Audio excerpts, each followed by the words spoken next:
my name is Elizabeth Harvey. I am the curator and manager of Cambridge Museum. I have about 10-15 years experience working in the UK in the museum sector. I decided to go into museums because I desperately wanted to go into the staff-only door. I thought that behind that door there would be a multitude of treasures.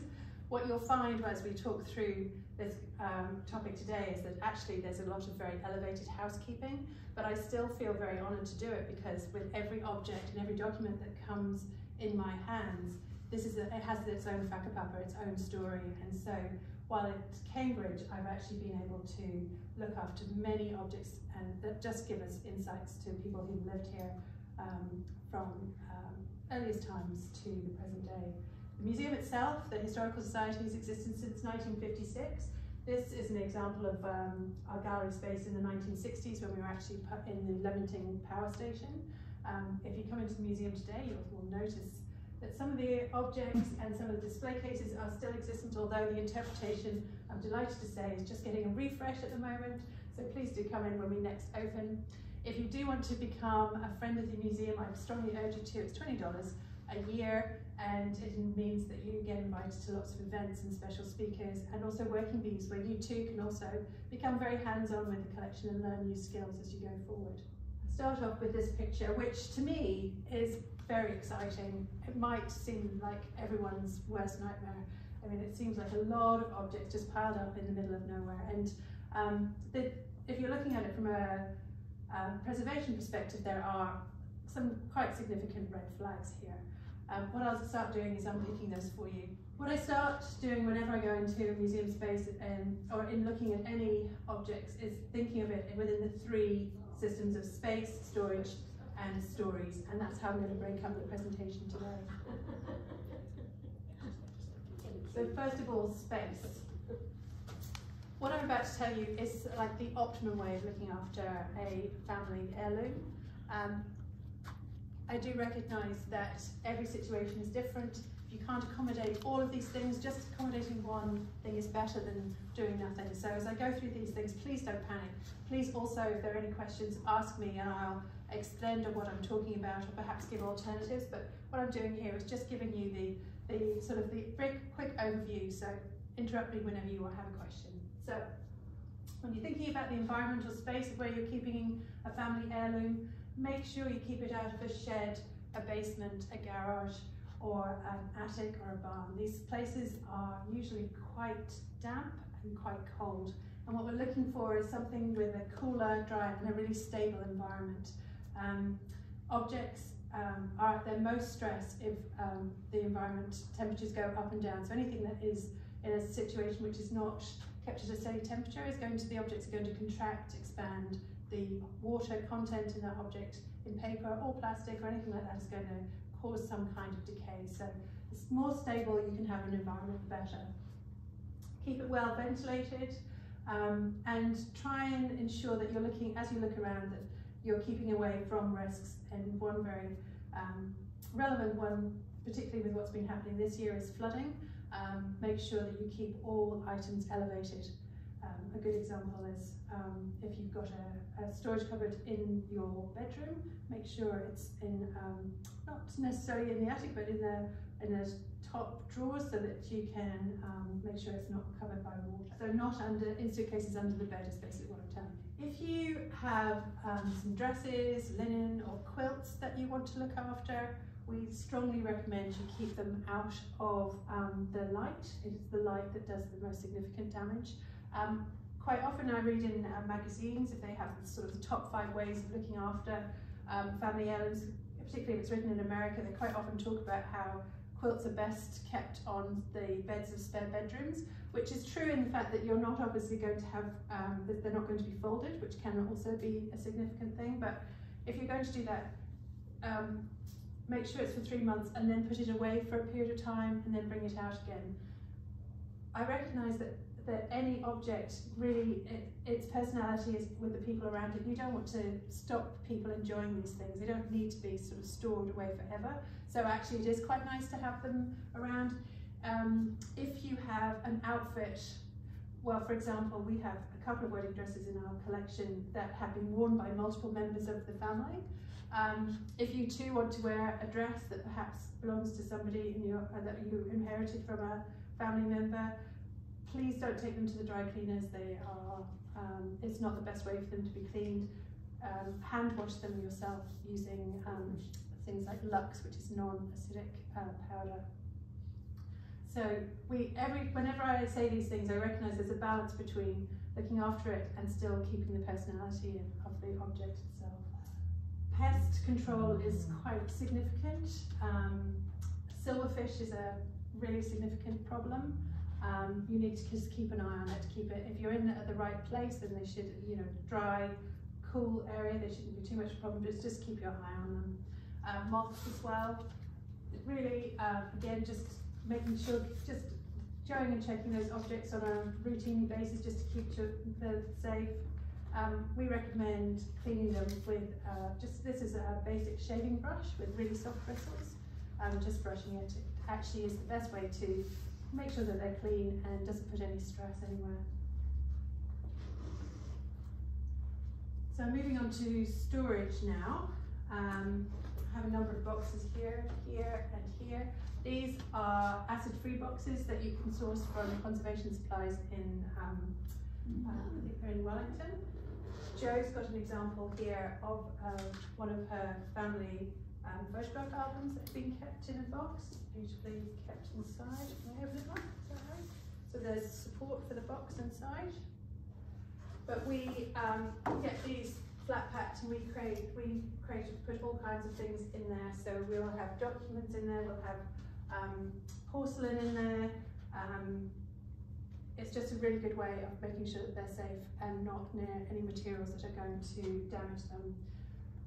Strongly recommend you keep away from bubble wrap. Our tendency is to think that bubble wrap is a really good way of keeping things safe because obviously we receive them so often in the post, but actually that stops air circulating around the object itself.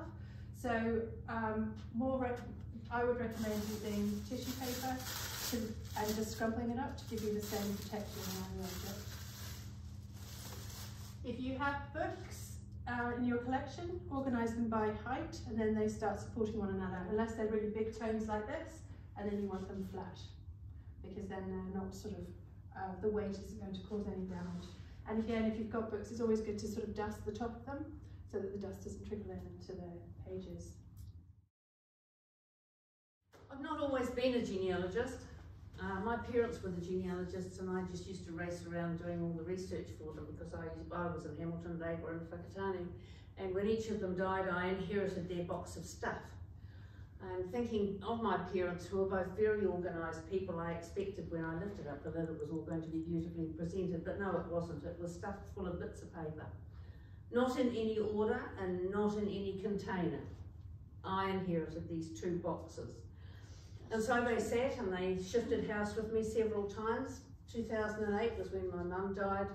I finally decided it was about time I did something in 2013. So I was lucky in some respects that nothing had been done. I could sit down and I could say, right, how do I want this to be organised? How do I want to have it so that it works? So I started off by putting one box in the middle of the floor and putting out all the pieces of paper in lines of families. This family, that family, and I suddenly realised that there were people in there I had never heard of. Yes, I knew who my grandparents were, and in some respects my great-grandparents, but I didn't know a lot of these names that were suddenly coming to the fore. So I went down and I bought this big piece of A3 paper, and I drew my family tree with the siblings up above all the people, and I thought, yeah, that's about right. Came across this as a document, and it is a writable PDF, and I have used it ever since. It is absolutely brilliant. I can change things in it as things come along. This is my father's tree, and I decided to do a tree for my father and a tree for my mother. So of course when I was then looking at the documents, that was what I was going to do. So I went downtown and I bought a folder. Well, that didn't last very long because as you can see I can get back fairly far with those, and I had an awful lot of stuff in Mother's box. and father's box. So it ended up being 2 folders, one for mother's side, one for father's side. And that didn't last very long either. So what I thought was, right, let's sit down and think about this. What am I going to do? So I looked at grandparents. So that's my father's side, those are my grandparents on my father's side. And these are my mother's. So I thought, right, a folder each. So there's a Smith folder, there's a Baker folder, there's a Nickel folder, which is my maiden name, and there's a Carr folder, my 4 grandparents. And I chose them as different colours because then everything related to that folder is that colour. So there's my Carr folder. My grandmother, it's a green folder, so everything I work with the Carrs is green. Whether it's other folders of things that I'm working with at the moment or not. So then I decided, right, well, how am I going to organise my folder? And I suddenly discovered that really I needed to have dividers in it. So we're divided into 4, and then each one of the folders is divided into 4 as well. So then I thought, right, well, within each part, how am I going to organise it? Because my tree doesn't show siblings, and my tree, which I have on Ancestry, does. I try and do the siblings. I don't do the siblings' children. If there are occasions when I do want to make notes, I make notes on the notes behind that person, behind generally the parent that I'm descended from, or is related to me. So behind each one of these, this is the tree that relates to the Carrs in front of the folder, so that it has all that in it. I haven't done that, and I haven't got mother's side in it. It is just the Carr lines in there. Then behind the Carr one, there's my grandmother's siblings. So the siblings, their names, where they were born, dates of birth, marriage, death, where they were married, who they married, and where they died. And there are the parents, with the female's maiden name there. And of course, across the top of there it says FMP, and that is my father's mother's parents. And I do that for every sibling sheet. I write across the top of it. And yes, I go back quite a way on some of these ones. And we'll see in some of their sheets that it goes on and on and on for mothers, fathers, fathers, mothers, mothers, fathers, parents. But that's fine, because here we go. Fathers, mothers, fathers, fathers, fathers, parents. And I can sort it on here, because there's my father's mother, and the next one says father's father, father's father, and the next one says father, and it's his parents, which actually is on chart number 11. So yep, I can figure that out. Those parents are those people on my tree. Okay, so when I first started doing this, and I got it to here, and I figured out where everybody fitted in, and I thought, well, I actually need more charts on the other side. Well, I'll do 2, 3, 4, 5, 6, 7, 8. And my mother's, oh, no, that's not going to work. I've used up those numbers, and I've got nowhere to go. So I decided then that my father's side, because the males generally are on the top, and of more importance, genealogy, that he would take the odd numbers, so starting with 1, and my mother would take the even numbers. So my next charts behind all this goes 4, 6, 8, 10, 12, 14, 16. And on my father's goes 3, 5, 7, 9, 11. So you've got an infinite number to carry on with.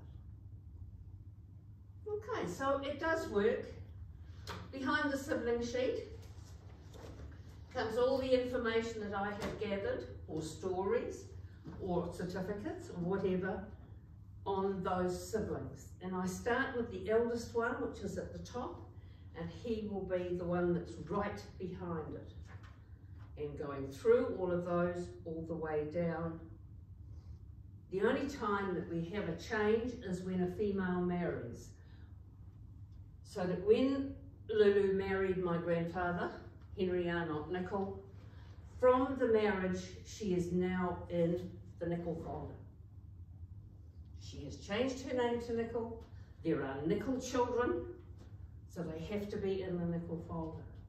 Her death is in the Nicol folder as well.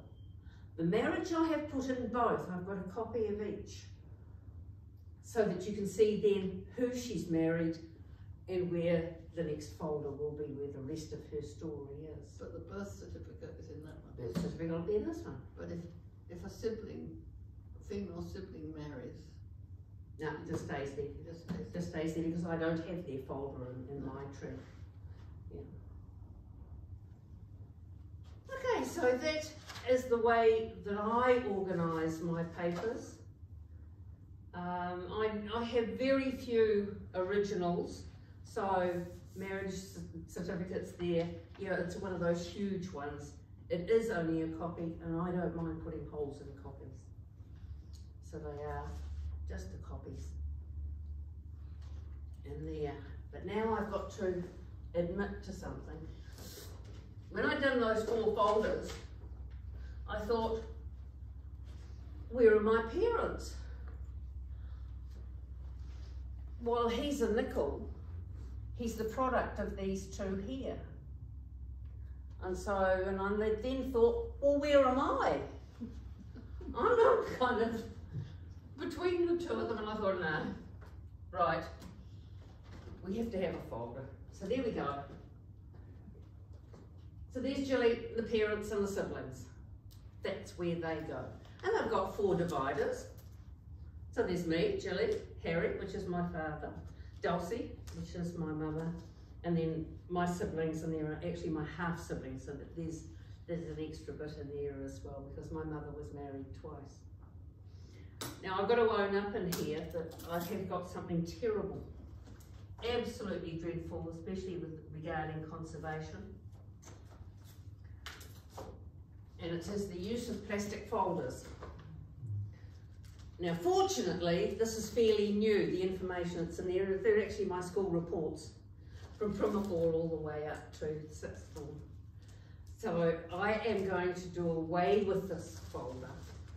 And then I've got another one behind here that's got my parents' driver's licenses, and it's got their passports and whatever, and I'm going to do away with that as well. And Elizabeth's going to tell me what I'm going to replace them with. How many of you have photographs that you're wanting to look after? I think it's almost all of us. We all have photographs. So negatives are actually pretty unstable pieces. The chemicals can actually just catch on fire if they're kept in very hot temperatures. So we recommend you keep them in cool, dark spaces away from external walls. And also if you smell vinegar, that is that they're actually starting to decay. So there are a couple of things that you can do. Is you can store them in plastic settled sleeves, which is what Gilly's remarking on. You can get plastic, which is acid-free, again from conservation supplies, and I'd strongly recommend it. They come in different shapes and sizes because you have the standard print negative size, but also with any prints. And it's just a very good way of storing them safely so that they don't deteriorate. If you can get them scanned and digitized, also I would strongly recommend it, because we don't know how long the plastics will last. It just means that as a digital scan, you actually then have it in multiple different copies. And for us, we're also finding that digital scans are even easier to share. And ideally, you have a 3-2-1 rule where you want to have 3 ways of storing an item, and one of them should be off-site. So if you're able to, ideally, take your negatives and your prints, scan them, save a copy for yourself, and give them to another family member, that ensures that they will be protected for future generations.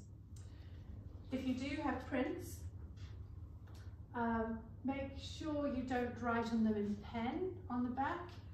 Please use the soft pencil. It's just a much better way of ensuring that the ink doesn't bleed onto the front and cause decay. But that said, please do write on them, because there are tons and tons of photographs around, circulating around the world, where we don't know who is there. And sometimes we have ones in our collection and we can start putting faces together, but it's so much easier if people actually make notes on it. If you like computers, spreadsheets are your friend. If you can also make lists of, even give your photographs a number and then identify who's in that photograph. It just means that it's not only you know, but future generations will also know. And it also means that you can start, just like Jilly is able to tell family their stories by going to their separate folders. It also means if you've got a spreadsheet, you can type in somebody's name and actually get a whole summary of photographs that you have about them. A good example is I'm currently indexing the Reg Buckingham collection. You may have noticed that quite a few of them appear in various places at the moment, because that's something I'm quite passionate about. And we literally have, we've got his collection which covers 20 years. So we are talking boxes and boxes and boxes of negatives. We are very fortunate he labelled them. But what we're also doing is creating this huge big database. So the other day when I was asked for a photograph of Patrick Hogan, I was able to identify them from multiple years. And the wonderful thing about it is that we have one of our displays, we're going to have a picture of Patrick Hogan from the 1970s, and he's wearing those lovely collars that you get in the 1970s shirts. It just epitomises that period of time when he was just sort of at the beginning of his career. But I digress. Textiles. One of the easiest ways to look after textiles is actually to put them in a washed cotton bag or a bag made of Tyvek. Tyvek is, again, an acid-free material. This is it's a very versatile. So it's quite it's thicker than paper and tissue paper. We actually can create bags out of this. We actually will fold it and then create seams and fill them with like bean bags. And again, conservation supplies. This actually is an example of a hanger. It's a basic wooden hanger that we have basically covered in Tyvek. And what it means is that the wood isn't actually connected to the fabric. We haven't caused any stress like that. When we store things like this, we also have a picture on the outside, just so that we don't have to keep on opening up the bag and having a look at it. That also is quite handy, because it means that when you go into it, you've got a record of how it was. So if there's any degradation because of climate change, then you can obviously recognise it. But there are some outfits that's not suitable for. I'm thinking of 1920s beaded dresses, for example, that were really heavy. You wouldn't want to be putting those on a hanger, because the weight of the fabric itself would start causing stress on the seams. And if that's the case, then you want to put them in a box and you want to lay it flat. And the key to putting fabrics away in boxes is that you want to protect the folds. So again, you use your trusty tissue paper and you take sausages of fabric, and you would put the sausage of fabric to protect the folds. So if I took my shirt and put it in a box, I'd need a fold along here, for example, and I folded it over. There's actually a really good video, if you are looking into it, from the National Museums of Scotland, and they talk about how to actually put away a piece of clothing in a box. Yes, so all of this is about saving the stories that are related to the object. So I've already mentioned using pencil only. One of my most peculiar finds in a collection recently was a photograph from the 1910s, which actually had on the front of it, written in biro, "This is an old photograph," which is quite extraordinary. So please don't do that. But Joe has kindly brought in some examples of how to label textiles. And actually, this is a quilt that you made, is it, Joe? Mm-hmm. So Joe is actually, if you're making it yourself and wanting to pass it on for generations, just use embroidery to label it. But also little labels like this, particularly where you may have the name of the person who made it and then the other pertinent information. It just means that things are together. You can use small labels like this to tie onto objects to make sure that the stories are together. If you have a wedding dress, for example, or some kind of event, you could even take the photographs, put them on a CD and put that inside with the box so that the dress and the event are kept together if you think that's relevant. It's so important to just make sure that you do keep the two things together so that people know why it's important and why you value it. So I've mentioned digitisation already. It is a really useful way of making sure that you've kept everything in place. There are companies in Cambridge that do it. So often we get people who come in and they'll say, oh, you know, I've done this and my children just aren't interested. And invariably it's because their children are in their 20s and 30s, because we have 50-year-olds, 60-year-olds who come in and go, I wish I'd asked my parents about this. So as a museum, we take those things in because we like to then be able to give them back to the families. But if you have a digitisation, it's so easy for them to be sitting on somebody's computer and they know that they can turn to it when they are ready to do so. These companies, which are the main ones, offer a way of storing your trees. They all cost money, of course, apart from Family Search. But it's one way of storing, just having your tree there, you can get information. But you can also have your own programs on your own computer and store your trees on there. And that's what Mike was talking about, Family Tree Maker. Tree Views, another one, Legacy, Family Historian. There's bunches of them. There's a number of free ones. My Brother's Keeper is a free one that you can just download. And that way you can keep all the information on your computer. Just a few bonus tips. You will be aware when you watch telly, particularly when you're looking at research programs, you'll invariably see an archivist with white gloves on. When it comes to papers and documents, it is controversial. The Smithsonian, for example, who this image is from, they say when you're touching documents, no need to wear white gloves, it's actually better not to. But you do need to keep on washing your hands regularly because obviously there is natural grease and things on your hands. Don't use lotion or hand sanitizer. That's their view. The contrary view is that it's, the reason why they argue for that is that because if you've worn white gloves like this, they can quite often make it a bit harder to keep hold of things, that actually you're more likely to slip and damage the document than if you were not. I feel you need to, my personal feeling is you decide, if the document's really delicate, I would by choice usually wear white gloves, and again you can, or plastic gloves, you can source them from Mitre 10, and they're really simple, it's just that extra level of protection. Or conservation supplies. Yes. When you're collecting your documents together, try not to use tape or adhesive, even including post-its, because they have a tendency to damage items.